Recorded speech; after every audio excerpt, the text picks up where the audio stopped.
dear students, in our previous video we have discussed the different data models of our database management system. So in this particular video we will start with what are the risks and costs of database. Okay, this is asked for 5 marks. This is also important question. There are 5 steps how we represent the risk and cost of DBMS. As we are maintaining DBMS, there should be some risk, okay, and there should be some cost to build a database management system. Now we will discuss one by one. The first one is organizational conflicts. Okay, in particular organization there will be several departments. Each department require a same data, or one department require another department data. So there may be a chances of pooling the data or making one particular place a storage area. We call it as centralized database system, where we can store our data or we can share our data in between the other branches or other departments. But how the people in the organization think, if they give their information to other branch or other department, there may be a chances of making the loss or damage of that data, so they will not provide their data. ಇಲ್ಲಿ organisational conflict ನಲ್ಲಿ ಏನಾಗ್ತದೆ ಅಂದರೆ, ಒಂದು organisation ಅಲ್ಲಿ separate departments ಇರ್ತವೆ. Okay, they require the data of other departments. ಬೇರೆ departments ಅವ್ರ data ಬೇಕಾಗಿದ್ದರೆ ಅವರು ಒಬ್ರಿಗೊಬ್ರು ಶೇರ್ ಮಾಡ್ಕೋಬಹುದು. ಸಪೋಸ್ ಅವ್ರು ಏನು ಥಿಂಕ್ ಮಾಡ್ತಾರಂದ್ರೆ, if I give my data to someone else, ಅವರು ನಮ್ಮ ಡೇಟಾನ ಡ್ಯಾಮೇಜ್ ಮಾಡಬಹುದು. ಓಕೆ, ಆ ರೀತಿ ಡ್ಯಾಮೇಜ್ ಮಾಡಬಹುದು ಅಂತ ಹೇಳಿ ಕೊಡಂಗಿಲ್ಲ, ಅವರು ತಮ್ಮ ಡೇಟಾನ ಶೇರ್ ಮಾಡಂಗಿಲ್ಲ. ಅಗೇನ್ ಪರ್ಟಿಕ್ಯುಲರ್ ಡಿಪಾರ್ಟ್ಮೆಂಟ್ದವರು ಬೇರೆ ಡೇಟಾನ ಸ್ಟೋರ್ ಮಾಡ್ತಾರೆ. So it take the large amount of data storage capacity.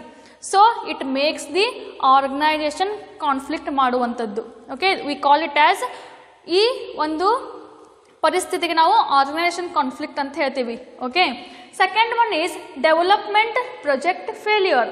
Suppose I have given one project to develop. Okay, suppose a particular project takes too much time to build or implement, the person or the user will lost interest on that. Suppose ಯಾವುದೇ ಒಂದು project build ಮಾಡಲು ಸಾಕಷ್ಟು ಸಮಯನ ತಗೋತದ ಅಥವಾ ಅದು ಬಿಲ್ಡೇ ಆಗಂಗಿಲ್ಲ, ಆವಾಗ ಆ ಪ್ರಾಜೆಕ್ಟ್ ಫೇಲ್ ಅಂತೇಳಿ ನಾವು ರೀಪ್ರೆಸೆಂಟ್ ಮಾಡ್ತೀವಿ. ಓಕೆ, ಸಪೋಸ್ ಒಂದು ಕಂಪನಿ ತನ್ನ DBMS ಡೇಟಾನ ಸೇವ್ ಮಾಡಲಿಕ್ಕೆ ಒಂದು ಅಪ್ಲಿಕೇಶನ್ ಬೇಕಂದಾಗ, it needs a particular application. So ಆ ಪ್ರಾಜೆಕ್ಟ್ ಫೇಲ್ಯೂರ್ ಆಯ್ತಂದ್ರೆ, ಒಂದು ವೇಳೆ ಅದು ಡೆವಲಪೇ ಆಗಲಿಲ್ಲ ಅಂದರೆ, it will loss to the company. ಆ ರೀತಿ ದ ಡೆವಲಪ್ಮೆಂಟ್ ಪ್ರಾಜೆಕ್ಟ್ ಫೇಲ್ಯೂರ್ ಆಗೋ ಚಾನ್ಸಸ್ ಇರ್ತವೆ. Next one is system failure. Suppose a system working on database goes down, or it will take too much time to open. So user lost their interest using that database. ಒಂದು ವೇಳೆ ಒಂದು database system ಬಹಳಷ್ಟು function ಮಾಡೋ ಕೆಪಾಸಿಟಿನ ಕಳ್ಕೊಂಡ್ಬಿಡ್ತದ, ಅಥವಾ ಒಂದು function ಮಾಡಲಿಕ್ಕೆ ಬಹಳಷ್ಟು time ತಗೊಂಡ್ರೆ ಅದನ್ನು ಯಾರು ಯೂಸ್ ಮಾಡ್ತಿರ್ತಾರಲ್ಲ ಅವರು ಇಂಟ್ರೆಸ್ಟ್ನ ಕಳ್ಕೊಂಡಿರ್ತಾರೆ, because they can't wait for a particular thing. So ಅದು ಸಿಸ್ಟಮ್ ಫೇಲ್ಯೂರ್ ಆಗೋದು ಒಂದು ರಿಸ್ಕ್ ಆಗಿದೆ DBMSದು. Then overhead cost.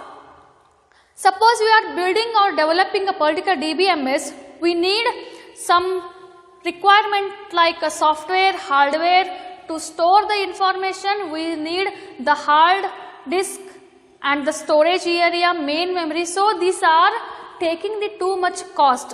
ಅವು ನಾವು DBMS ಅನ್ನು ಮೇಂಟೈನ್ ಮಾಡಲು, ಡೆವಲಪ್ ಮಾಡಲು ನಮಗೆ ಸಾಫ್ಟ್ವೇರ್ಗಳು ಬೇಕು, ಹಾರ್ಡ್ವೇರ್ಗಳು ಬೇಕು. ಅದನ್ನು ಸ್ಟೋರ್ ಮಾಡಲಿಕ್ಕೆ ನಮಗೆ ಮೇನ್ ಮೆಮರಿ ಬೇಕು, ಹಾರ್ಡ್ ಡಿಸ್ಕ್ ಬೇಕು. ಅವು ಬಹಳಷ್ಟು ಏನಾಗಿರ್ತವೆ ಅಂದರೆ ಬೆಲೆ ಬಾಳೋದಾಗಿರ್ತವೆ. It take higher cost to purchase them. So the overhead cost may acquire. Then need for a sophisticated personal. So as we considered, the database administrator is the one person who can coordinate and manage and control over all the software as well as hardware thing in a particular database management system. So there should be one person who should take care of everything in a database. That is the main thing in what we need a particular skilled person to maintain everything ಅಂತ ಹೇಳಿ ನಾವು ಹೇಳ್ಬೋದು. The next thing is database development process.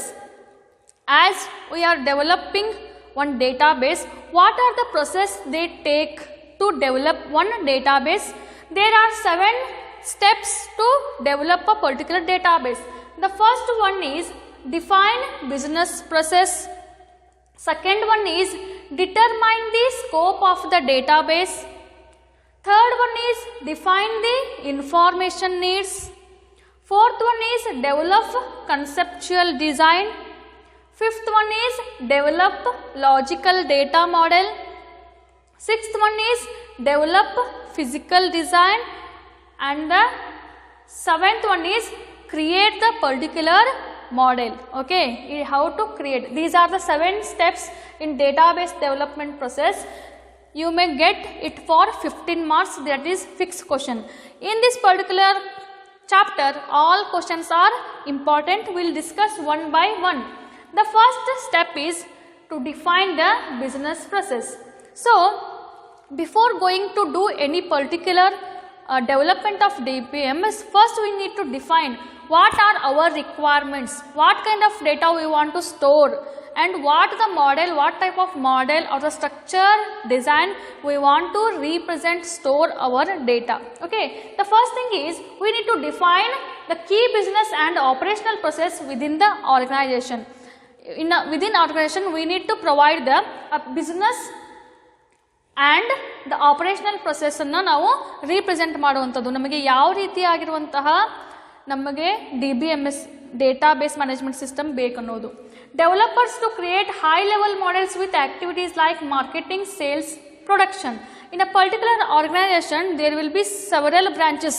ಬೇರೆ ಬೇರೆ branches ಇರ್ತವೆ, departments ಇರ್ತವೆ, sales ಆಗಿರ್ಬೋದು, ಮಾರ್ಕೆಟ್ಮೆಂಟ್ ಆಗಿರ್ಬೋದು, ದೆನ್ ಪ್ರೊಡಕ್ಷನ್ ಆಗಿರ್ಬೋದು. ಸೊ ಫಾರ್ ಆ ಒಂದು ಕೀ ಪಾಯಿಂಟ್ಸ್ಗೆ ಬೇಕಾಗುವಂತಹ ಮಾಡೆಲನ್ನು ಕ್ರಿಯೇಟ್ ಮಾಡೋದು ಉದ್ದೇಶ ಆಗಿರ್ತದೆ ಅಂದರೆ ಡೆವಲಪರ್ಸ್ ಅದಾಗಿರ್ತದೆ. Taken all these activities together and mapping this represent and enterprise wise model. ಅವು ಎಲ್ಲ ಡಿಪಾರ್ಟ್ಮೆಂಟ್ಸನ್ನು ತೆಗೆದುಕೊಂಡು ನಾವು ಯಾವ ರೀತಿ ಮಾಡೆಲ್ನ ಕ್ರಿಯೇಟ್ ಮಾಡಬೇಕನ್ನೋದು ಡಿಸೈಡ್ ಮಾಡೋದು comes under first step. Second one is determine scope of DB development effort. Okay, what is the scope of that DB? Our database the scope ಏನಂತ ಹೇಳಿ ನೋಡೋದು ಸೆಕೆಂಡ್ ಸ್ಟೆಪ್ ನಲ್ಲಿ ಬರ್ತದೆ.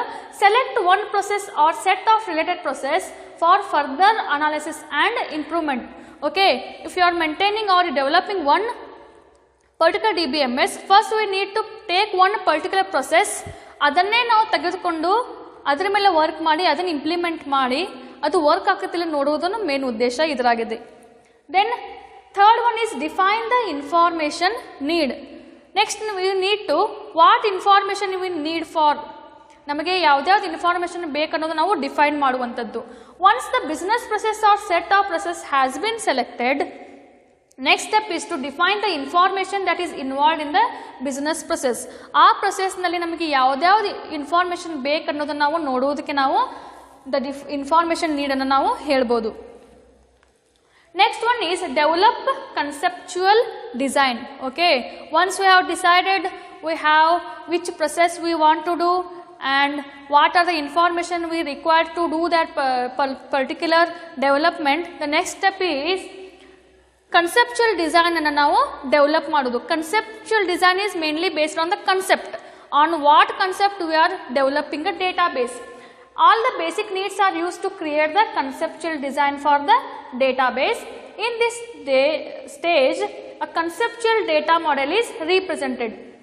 ಓಕೆ, ನಾವು ಎಲ್ಲ ಪ್ರೊಸೆಸ್ಗಳನ್ನ ತಗೊಂಡ್ವಿ, ಅವು ಕನ್ಸೆಪ್ಟ್ಗಳನ್ನ ಯೂಸ್ ಮಾಡ್ಕೊಂಡು ನಾವು ಯಾವ ಡೇಟಾಗೆ ರೆಕಾರ್ಡ್ಗೆ ನಾವು ರಿಲೇಷನ್ಶಿಪ್ಪನ್ನ ಬಿಲ್ಡ್ ಮಾಡಬೇಕನ್ನೋದು ನಾವು ಕನ್ಸೆಪ್ಚುಯಲ್ ಡಿಸೈನಲ್ಲಿ ನಾವು ಮಾಡುವಂಥದ್ದು. So this model illustrate the relationship between information source, users and business process steps. ಈ ಕನ್ಸೆಪ್ಚುಯಲ್ ಡಿಸೈನಲ್ಲಿ ಅದು ಏನು ಮಾಡ್ತದಂದ್ರೆ it makes the relationship between the users who will be using and the information source information source ಯೂಸರ್ದು ಎಲ್ಲಿರ್ತದೆ ಅದರಿಂದ ಮತ್ತು business ಪ್ರೊಸೆಸ್ಗೆ ನಾವು ಯಾವ ರೀತಿ ರಿಲೇಷನ್ಶಿಪ್ ಬಿಲ್ಡ್ ಮಾಡೋದನ್ನು ನಾವು ಕನ್ಸೆಪ್ಚುಯಲ್ ಡಿಸೈನ್ನಲ್ಲಿ ನೋಡ್ಬೋದಾಗಿದೆ. Next one is the develop logical data model. Once the conceptual data model is created, the next step is to do the logical or create the logical data model. Here the logical data model is created based on the technique of conceptual data model. It may be a hierarchical network or relational database. ನಾವು ಈಗ ಡೇಟಾನ user ಡೇಟಾನ ಯಾವ ರೀತಿ ನಾವು ಯಾವ data model use ಮಾಡಿ represent ಮಾಡ್ತೀವಿ ಅನ್ನೋದು ನಾವು ಈ ಲಾಜಿಕಲ್ ಡೇಟಾ ಮಾಡೆಲ್ನಲ್ಲಿ ರೀಪ್ರೆಸೆಂಟ್ ಮಾಡುವಂಥದ್ದು. ನಾವು ರಿಲೇಷನಲ್ ಡೇಟಾಬೇಸನ್ನು ಯೂಸ್ ಮಾಡ್ತೀವ ಅಥವಾ ನೆಟ್ವರ್ಕ್ ಅಥವಾ ಹೆರಾರ್ಕಲ್ ಯಾವ ರೀತಿ ನಾವು ರೆಕಾರ್ಡ್ ಮತ್ತು ಡೇಟಾನ ಯಾವ ರೀತಿ ಕನೆಕ್ಟ್ ಮಾಡ್ತೀವಿ ರಿಲೇಷನ್ ಮಾಡ್ತೀವಿ ಅನ್ನೋದನ್ನು ನಾವು ಇಲ್ಲಿ ನೋಡ್ಬೋದು. Next is develop physical design. It involves determining the specific storage and access method and structure. ಇಲ್ಲಿ ಫಿಸಿಕಲ್ ಡಿಸೈನ್ ಮಾಡುವಾಗ ಅವನ್ನು ಯಾವ ರೀತಿ ನಾವು ಡೇಟಾನ ಸ್ಟೋರ್ ಮಾಡಬೇಕು, ಆಮೇಲೆ ಅದನ್ನು ಯಾವ ರೀತಿ ನಾವು ಸ್ಟೋರ್ ಮಾಡಿದ್ದನ್ನು ಎಕ್ಸೆಸ್ ಮಾಡ್ಕೋವಂಥದ್ದು, ಮಾಡಿಫೈ ಮಾಡಲಿಕ್ಕೆ ನಾವು ಏನೇನು ಬೇಕಲ್ಲ ಆ ಪರ್ಟಿಕ್ಯುಲರ್ ಥಿಂಗ್ಸನ್ನು ನಾವು ಫಿಸಿಕಲ್ ಡಿಸೈನಲ್ಲಿ ಮಾಡುವಂಥದ್ದು. ಆ ಸ್ಟ್ರಕ್ಚರ್ ಯಾವ ರೀತಿ ಸ್ಟೋರ್ ಮಾಡ್ತೀವಿ, ಮ್ಯಾನಿಪ್ಯುಲೇಟ್ ಮಾಡ್ತೀವಿ ಅದನ್ನೆಲ್ಲ ನಾವು ಇಲ್ಲಿ ನೋಡ್ಬೋಂಥದ್ದು. The last step is create and test the database. Once you are created, ಯಾವುದೇ ಡೇಟಾಬೇಸನ್ನ ಕ್ರಿಯೇಟ್ ಮಾಡಿದಾಗ ಪರ್ಟಿಕ್ಯುಲರ್ ಅಮೌಂಟ್ ಆಫ್ ಡೇಟಾನ ತಗೊಂಡು ಆ ಡೇಟಾಬೇಸ್ಗೆ ವರ್ಕ್ ಆಗ್ತಾ ಇದ್ದಿಲ್ಲ ಟೆಸ್ಟ್ ಮಾಡೋದನ್ನು ನಾವು ಲಾಸ್ಟ್ ಸ್ಟೆಪ್ನಲ್ಲಿ ನೋಡ್ಬೋದು. Once all steps got complete, developer can go to create ಡೇಟಾಬೇಸನ್ನ ಕ್ರಿಯೇಟ್ ಮಾಡ್ತಾರೆ. Then small amount of data to be entered into the database for testing purpose. Suppose ನಾವು ಯಾವುದೇ ಒಂದು ಪ್ರಾಡಕ್ಟನ್ನು ಮಾಡಿದಾಗ ಅದು ಟೆಸ್ಟ್ ಮಾಡ್ತೀವಲ್ಲ ಕರೆಕ್ಟಾಗಿ ಯೂಸ್ ಆಗ್ತಿದೆಯಲ್ಲ ಅಂಥೇಳಿ, ಆ ರೀತಿ ನಾವು ಇದು ವರ್ಕ್ ಆಗ್ತಿದೆಯಲ್ಲ ಅಂಥೇಳಿ ನೋಡ್ಬೋದು. Check whether the design will meet the predefined requirement are not. The user ರಿಕ್ವೈರ್ಮೆಂಟ್ಗೆ ನಾವು ಡೆವಲಪ್ ಮಾಡಿರುವಂತಹ DBMS ಮ್ಯಾಚ್ ಆಗ್ತಾ ಇದೆ ಇಲ್ಲ ಅಂಥೇಳಿ ನೋಡೋದನ್ನು ನಾವು the last step that is test database ಅಥವಾ ಕ್ರಿಯೇಟ್ ಮತ್ತು ಟೆಸ್ಟ್ ಡೇಟಾಬೇಸ್ನಲ್ಲಿ ನೋಡ್ಬೋದು. I hope you understood the risk and cost of DBMS and the different development that is database development process in this particular video. I hope you understood these things. In our next class we will take another topic. Till then, take care, stay home and stay safe. Thank you.